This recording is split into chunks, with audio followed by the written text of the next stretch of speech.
hendaklah kau jadikan timbanganmu sebagai tasbih. Jadi kok kita jual, buka warung dan sebagainya, timbangan kita itu, kalau kita jujur cari rezeki untuk menghidupkan keluarga, itu timbangan jadi tasbih, kata ulama. Jadi ibadah. Jadi timbangan jadi tasbih. Minimal pas, yang lebih bagus lebihkan, kurang jangan timbangan. Hati-hati, fawaidul lil mutaffifin. Celakalah orang yang mempermainkan timbangan. Kena ancam surah Al-Mutaffifin itu buka hati itu para pedagang diancam oleh Allah yang mainkan timbangan, ya, sekilo kurang 1 on. Nah, jadi itu saya terus tambah, kalau beli barang-barang balik rumah timbang tidak ada yang pas, pasti kurang 9 on setengah, 9 on setengah, jarang yang pas kilo.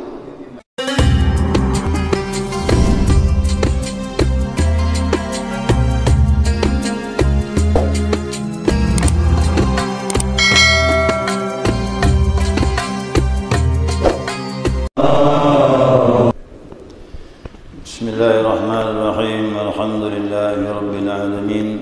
Allahumma salli ala nuril anwar wa siril asrar wa tiryakil aghyar miftahi babil yasar sayyidina wa maulana Muhammadin al-mukhtar wa alihi al-athhar wa ashabil akhyar adada ni'amillahi wa ibdalih. Subhanaka la ilma lana illa ma 'allamtana إنك أنت العليم الحكيم. اللهم ذكرنا ما نسينا وعلمنا ما جهلنا ولا حول ولا قوة إلا بالله العلي العظيم. قال المصنف رحمه الله تعالى ونفعنا بعلومه في الدارين آمين. جماعة الصبح رحمكم الله. السلام عليكم ورحمة الله وبركاته. Alhamdulillah, senantiasa kita membutuhkan pujian dan syukur kita kepada Allah atas limpahan rahmah hidayahnya, sehingga subuh ini atas izinnya kita dapat melanjutkan kajian kita, mudzakarah kita, panduan kitab Al-Minahus Saniyah. Dalam kitab asli ini pendek aja dia, itu terjemahannya tambahannya banyak. Saya hanya jelaskan yang dalam kitab ini, ya, dalam matan kitab aslinya. Pendek, tidak banyak. Ya, tambahan mengenai dituntut kejujuran, ya, mencari rezeki atau berusaha mencari rezeki penghidupan di dunia. Nah, ini juga termasuk tuntunan di dalam mendekatkan diri kepada Allah Subhanahu wa taala. Yang kemarin juga sudah kita sebut beberapa hadis dari Nabi SAW. Ya, Nabi mendatangi seorang pedagang agar berlaku jujur, ya, jangan ada penyelewengan dalam mencari rezeki. Nah, waqad hathash masyayikh salafan wa khalafan.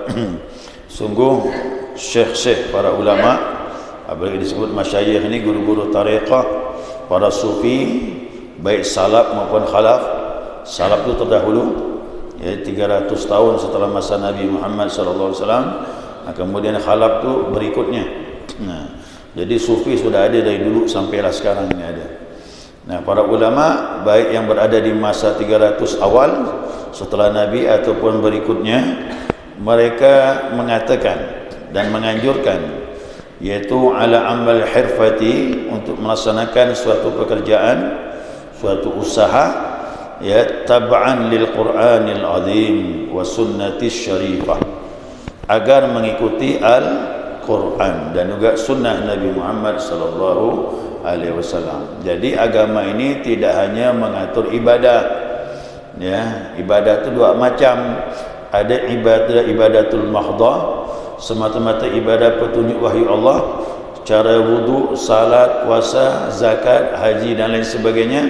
Ada lagi ibadah ghairul mahdhah, selain daripada itu termasuk mencari rezeki pun ibadah, cuma dituntut cari rezeki, cari yang halal, caranya betul, usahanya pun betul, ya, tidak ada penipuan di dalamnya. Bahkan Nabi mengatakan, man ghasyana falaysa minna, siapa yang menipu kami, umat-umatku, kata Nabi, bukan dari golongan aku, kata Rasulullah. Nah, bagaimana dengan orang lain Islam? Sama juga, bukan berarti tuntutan hanya Islam saja kita jujur, tapi selain Islam pun kita harus jujur juga. Nah, ingat dulu kisah Umar. Bayangkan gubernur Mesir itu Amru bin As. Dia meluaskan masjid dengan mengambil tanah orang Yahudi. Tanah orang Yahudi yang mau diambilnya untuk perluasan. Orang Yahudi itu tak mau. Nah, macam sekarang lah. Ini kan kebijakan pemerintah, peraturan sekian. Untuk demi kemaslahatan pemerintahan, ambil tanah ini. Mau tak mau harus diambil. Dibalikkan pada pemerintah, begitulah dia. Nah, marah orang Yahudi itu. Dia tak ada lain, lapor sama pemimpin Amirul Mukminin, iaitu Umar di Madinah, Amr bin As di Mesir. Sampai sekarang masih ada itu kan, Masjid Amr bin As. Mari kita pergi juga. Cuma agak kumuh nampak, tak terawat. Masjid paling tua, Masjid Amr bin As, sahabat Nabi SAW. Nah, datanglah orang Yahudi itu kepada Umar di Madinah. Ditunjukkan tentang perbuatan Amr bin As, memperluas masjid, mengambil tanah dia. Umar tak ada ngomong. Umar ambil tulang yang lebar, digaris pakai pedangnya gitu. Ini ambil, kasihkan Amr bin As, dikasih sama orang Yahudi. Ini bingung orang Yahudi itu, bukan ditulis surat. Ini kan tak ditulis surat, cuma tulang dia garis pakai pedang gini. Tunjukkan dia. Itu ya. Nah, luar biasa juga. Nah, bawah Yahudi bingung, Yahudi ni apa makna ni? Sampai di Mesir Amr bin As, ni dari Amir Mukminin Umar. Kau ke sana ke? Ya, aku lapor perbuatan kau kepada dia. Ini dibalik kau tengok tulang, ada garis pedang. Aku tak jadi ngambil tanah kau kata dia. Langsung kata. Kan orang Yahudi tanya, kenapa kau bisa berubah cepat? Kau tahu tak ni tanda ni kata dia. Ini garis pedang ni disuruh kita lurus kata dia. Apa yang kata? Pemimpin macam ini Pak ditakut. Dia luar biasa. Bukannya surat, cuma isyarat ya gitu, dah faham dari dia. Nah, itu Umar itu Masya Allah. Maka dia dapat gelar namanya Al-Faruq. Nama Faruq itu apa? Faruq itu pembeda antara yang hak dengan yang batil. Itu Umar itu dapat gelar dari Nabi Muhammad sallallahu alaihi wasallam. Maka saya katakan didikan Nabi itu luar biasa. Sahabat bisa macam itu kan. Itu dikatakan masa yang terbaik. Jadi Nabi menyatakan tidak habis tidak, kata para ulama, ikut Al-Quran dan ikut sunnah Nabi Muhammad sallallahu alaihi wasallam dalam mencari rezeki. Tidak boleh ada penipuan di dalamnya. Ada satu hadis saya kutip dari kitab hadis Nabi sallallahu alaihi wasallam, itu hadis Ibnu Hibban dan juga Ibnu Majah. Nabi menyatakan, jangan tengok di kitab, tak ada. Saya ngutip dia ni, saya ambil sesuai dengan permasalahannya. Ini ucapan Nabi ni, berarti kan sunnah Nabi ni. Tadi kan saya ikut Al-Quran dan sunnah. Sekarang ucapan Nabi ni, ya ma'asyarat tujar, hai para pedagang. Nabi ni ngomong di pasar. Gampang dakwah Nabi, bukan di masjid ya. Di pasar Nabi ngomong. Kan banyak pedagang tu. Ya ma'asyarat tujar, hai para pedagang, kata Nabi, yub'atsuna yaumil qiyamah fujjara, kalian dikumpulkan di hari kiamat dalam posisi penipu, kata Nabi. Jangan tu. Kalian dikumpulkan di hari kiamat sebagai orang yang penipu, kata Nabi, illa man ittaqallah, kecuali orang yang menjaga hukum Allah. Jadi pedagang ni memang mau diancam begitu deh. Karena memang banyak kebohongan tu pedagang. Ya, banyak kebohongan di situ. Orang bisnis pun begitu, itu banyak kebohongan di dalam. Hati-hati, kata Nabi bilang, kalian akan dikumpulkan sebagai penipu illa man ittaqa, kecuali orang yang menjaga hukum Allah Subhanahu wa taala. Wa barra, dan orang yang menepati janji, wa sadaq, dan juga yang benar. 3 syarat pedagang mau selamat. Yang pertama, ikut aturan Allah. Yang kedua, kata Nabi, menepati janji. Maka bisnis tu kalau ada janji harus tepati. Kalau tidak, kita maaf, khianat namanya. Ya, janji harus tepati. Yang ketiga, kata Nabi, wasadaq, dan harus benar, tidak ada penipuan di dalamnya, baru selamat. Jadi kalau pedagang yang jujur macam mana? Nah, at-tajirus saduq, bagaimana pedagang yang jujur, kata Nabi, di hari kiamat dibangkitkan bersama para anbiya, para nabi. Jadi pedagang ni kok dia jujur, Masya Allah, bisa dengan Nabi SAW. Kenapa? Dia membantu orang. Berdagang apa pun, kita membantu umat Nabi Muhammad, kalau jujur, itu pahala dah. Ya pahala. Maka saya katakan kita ni dibantu oleh pedagang. Apanya pedagang jujur. Mau beli apa? Semua ada di pasar. Mau beli kursi pak? Ada tak? Dan kita tak perlu pergi ke hutan ambil kayu buat kursi kan? Tak mampu itu pak. Pokoknya ada duit beli. Ada duit beli. Mau bagi apa? Beras. Dah kita beli ya. Tak mampu kita nanam di kampung tu. Berat. Nah, jadi pedagang tu membantu kita ini. Tapi kalau dia jujur, masa Allah Nabi sebut dia bersama para Nabi di hari kiamat.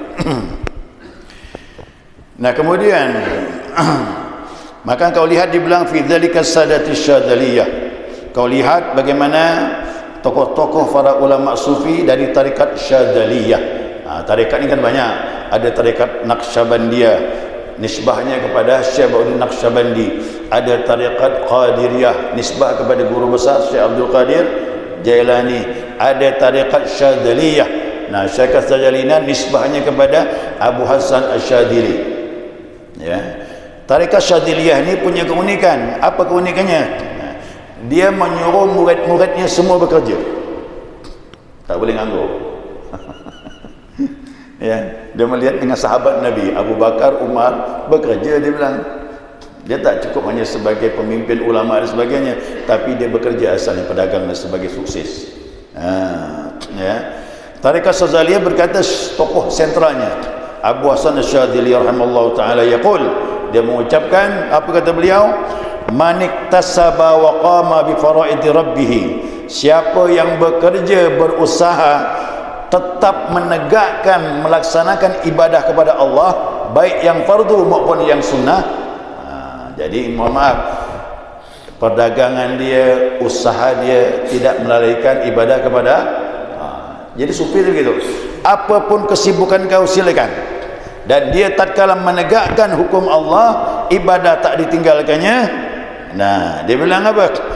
Faqad kamulat mujahadatuh, maka sempurnalah mujahadahnya. Itulah mujahadah. Jadi mujahadah itu tak harus bangun malam, ada lagi siang hari bekerja pun termasuk mujahadah, apalagi bekerjanya jujur. Nah, jadi diharapkan, makanya yang dimarah Nabi ni, kau kaya tak masalah, usaha pun silakan, tapi jangan lalai kepada Allah. Ya ayyuhalladzina amanu la tulhikum amwalukum wala auladukum an dzikrillah. Hai orang-orang yang beriman, jangan sampai anakmu, hartamu, usahamu melalaikan engkau kepada Allah Subhanahu wa taala. Itu maunya Allah. Allah tak melarang kita buka usaha, meraih rezeki sebanyak-banyaknya, tapi yang Allah marah itu apa? Satu je, lalai kepada wa man fa'ala dzalik fa ulaika humul khasirun. Siapa sampai lalai kepada Allah, maka di hari kiamat termasuk orang yang merugi. Jadi hidup di dunia silakan, sukses silakan, usaha maju silakan, tapi jangan sampai ibadahnya kendor. Makan nyaman boleh, kata Abu Syadzali. Kau makan banyak boleh, makan nyaman boleh. Apa lagi? Tidur di kasur yang empuk boleh, tapi zikirnya harus banyak, kata dia. Itu dia. Zikirnya harus banyak, daripada tidur di atas tikar, makannya cuma singkong tapi tak pernah ibadah. Nah, itu pak susah tu. Ini kata orang bilang udah miskin. Nah, udah miskin, merugi lagi, ibadah tak ada.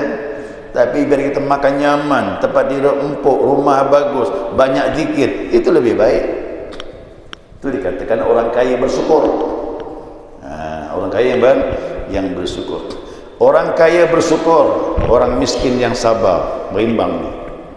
Tapi orang miskin harus ibadah, jangan tak ada ibadah kepada Allah Subhanahu wa taala. Ya, jadi intinya itu.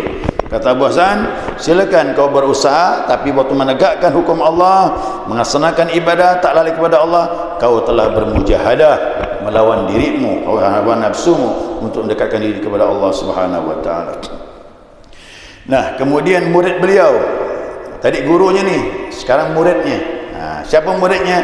Syekh Abdul Abbas Al-Mursi rahimahullah taala. Ini murid daripada Abu Hasan. Dan Abul Abbas ni guru daripada pengarang kitab Al-Hikam. Nah, ini guru murid semuanya wali-wali ni, bang. Ya, pengarang Al-Hikam tu siapa namanya? Syekh Atullah Sekandari. Gurunya ini Abul Abbas Al-Musi. Abul Abbas gurunya Abu Hasan Asy-Syadzili. Murid guru. Satu lagi ni, di atas Abu Hasan siapa? Abdul Salam Al-Mashish di Maroko, pun juga waliullah. Jadi memang tarekat itu begitu, silsilahnya semuanya aulia, baru berkah amal kita. Nah, jadi kita harus mengambil ijazah itu dari seorang waliullah, ya, bukan wali murid. Nak bagi wali kota udahlah, tambah jauh lah dia. Nah, jadi waliullah itu berkah amalannya. Apa kata Abul Abbas Al-Musi? Alaikum bis sabab. Nah, disuruh muridnya, hendaklah kalian berusaha bekerja. Disuruhnya begitu. Tak ada murid-murid guru-guru menyuruhnya mengatur, tak ada. Hendaklah kalian bekerja. Wal ja'al ahadukum mukawwanuhu subhatahu. Hendaklah kalian jadikan, makukah ini artinya apa ni? Mikyal. Mikyal itu takaran, timbangan. Nah, hendaklah kau jadikan timbanganmu sebagai tasbih. Jadi kalau kita jual, buka warung dan sebagainya, timbangan kita itu, kalau kita jujur cari rezeki untuk menghidupkan keluarga, itu timbangan jadi tasbih, kata ulama. Jadi ibadah. Jadi timbangan jadi tasbih. Minimal pas, yang lebih bagus lebihkan, kurang jangan timbangan. Hati-hati, fawaidul lil mutaffifin. Celakalah orang yang mempermainkan timbangan. Oh, kena ancam surah Al-Mutaffifin itu. Itu buka arti itu. Itu para pedagang diancam oleh Allah yang mainkan timbangan. Ya, sekilo kurang 1 on. Nah, jadi itu. Saya terus tambah kalau beli barang-barang balik rumah timbang tidak ada yang pas, pasti kurang. 9 on setengah, 9 on setengah, jarang yang pas kilo. Nah, ya. Saya di rumah ada 3 timbangan. Timbangan kue, timbangan untuk korban, daging korban ada timbangannya. Itu ada 2. Saya pakai itu semua, tak ada yang cukup. Ya, tetap di bawah sekilo aja. Bayangkan kalau dia jual 50 kilo, lumayan dia dapat juga. Nah, itu maka Nabi bilang, hai para pedagang, kau dikumpulkan sebagai orang penipu, kata Nabi, kecuali orang yang bertakwa memegang hukum Allah Subhanahu wa taala. Ya, kadang-kadang orang yang bukan agama Islam memang murah, tapi timbangan kau lihat. Ini pergi tempat Melayu mahalnya kata, tapi timbangan pas, nak apa-apalah. Ya kan, tak masalah. Kita tertipu dengan harga dan kita terima walaupun timbangannya kurang. Ya, timbangannya kurang. Apalagi waqudumahu subhatahu. Demikian juga kampakmu sebagai tasbih. Yang cari kayu dulu lah ni, dulu kan orang susah. Ni zaman dulu ni kitab ni. Nah, yang cari kayu di hutan, ngumpulkan kayu bakar, jual di pasar. Itu kampak jadi tasbih. Ya, jadi tasbih, jadi ibadah. Wal khiyatata subhatahu. Demikian juga jarum menjadi tasbih bagi tukang jahit. Dulu tukang jahit bukannya perempuan, laki-laki. Laki-laki yang jahit baju itu. Ya, tukang jahit juga begitu. Dia berlaku baik, membantu orang, jadi tasbih. Dia mesin jahit atau baju apa? Jarumnya tadi. Was-safara subhatahu, dan safarmu, perjalananmu untuk berdagang. Biasa orang berdagang kan jauh. Ya, di mana rumahnya, tempat dagangnya jauh. Waktu berjalan menuju tempat dia berdagang pun termasuk tasbih. Ya, rumahnya di Kota Baru, jualnya di Pasar Tengah, itu perjalanan dia dianggap tasbih. Apalagi jualannya sampai ke Malaysia kan. Itu jauh tu. Banyak orang putih nak jualan sampai Kuching sana. Itu dia punya perjalanan dianggap tasbih, kena mencari rezeki. Ya. Nah, jadi waqad ajmal ulama ala annal kasabal wajib. Nah, jadi sepakat ulama para sufi bahwasanya berusaha mencari penghidupan itu hukumnya wajib. Apa hukumnya? Wajib, bukan sunnah. disebut wujuban muakkadan, kewajibannya sangat kuat sekali ditekankan, apalagi yang udah berumah tangga. Yang berumah tangga ini ada di, jangan sampai membiarkan istri, anak, keluarga dalam keadaan kesusahan, kena dia santai, apalagi dengan ngeles Pak, dia taklid dengan istilahnya dia mau ibadah. Dia mau ibadah ni mau banyak, tetapi keluarga ditinggalkan dalam kekurangan pun berdosa dia. Nah, ini mau ditekankan ni, mau dipahamkan betul-betul yang mengamalkan ibadah ni. Jangan meninggalkan anak isteri dalam kekurangan. Kalau kita kaya tak apa-apa. Ya, kalau kita kaya tak masalah. Kita mau pergi ke mana pun silakan. Tapi keluarga tinggalkan dalam keadaan cukup. Makanya orang pergi haji tak boleh pergi haji Pak. 40 hari orang pergi haji. Man istata'a ilaihi sabila, bagi orang yang mampu. Siapa yang mampu? Fisik. Yang kedua ada kendaraan. Dulu kendaraan pakai unta, pakai keledai, pakai kuda. Sekarang pakai pesawat. Yang penting ada duit ni. Yang ketiga, keberadaan perjalanan aman. Tidak ada pertikaian, tidak ada peperangan. Itu. Yang keempat, mampu tadi orang persiapan bekal dari mulai berangkat sampai kembali cukup. Yang kelima, nah ini yang kelima nih, orang yang ditinggalkan selama kita berangkat pun cukup, tak boleh kurang. Kalau ini tak dipenuhi, jangan pergi haji. Belum sempurna dia, belum termasuk man istata'a ilaihi sabila, belum dikatakan orang yang mampu betul. Nah, yang boleh faham betul. Jadi kalau seandainya seorang suami dia beribadah dengan alasan ibadah, meninggalkan keluarga dan kekurangan, kena dia. Ar-rijalu qawwamuna 'alan nisa bima faddala ba'dukum 'ala ba'din wa anfaqu bi amwalihim. Itu Al-Quran. Laki-laki pemimpin bagi perempuan. Sebagian punya kelebihan dengan sebagian yang lain. Laki-laki apa? Wa anfaqu bi amwalihim. Dia menginfakkan rezekinya untuk keluarganya. Sudah infak berarti wajib kerja, cari duit dan beri makan anak isteri dia. Jadi hukumnya begini, orang yang masih lajang, masih bujangan, sunnah mencari usaha kerja. Orang yang sudah berkeluarga, wajib cari rezeki untuk keluarganya. Itu hukumnya beda. Ya, saya tidak nyinggung bagi siapa pun, silakan, tak masalah. Jangan jauh-jauh pikiran. Pikiran ini simple saja.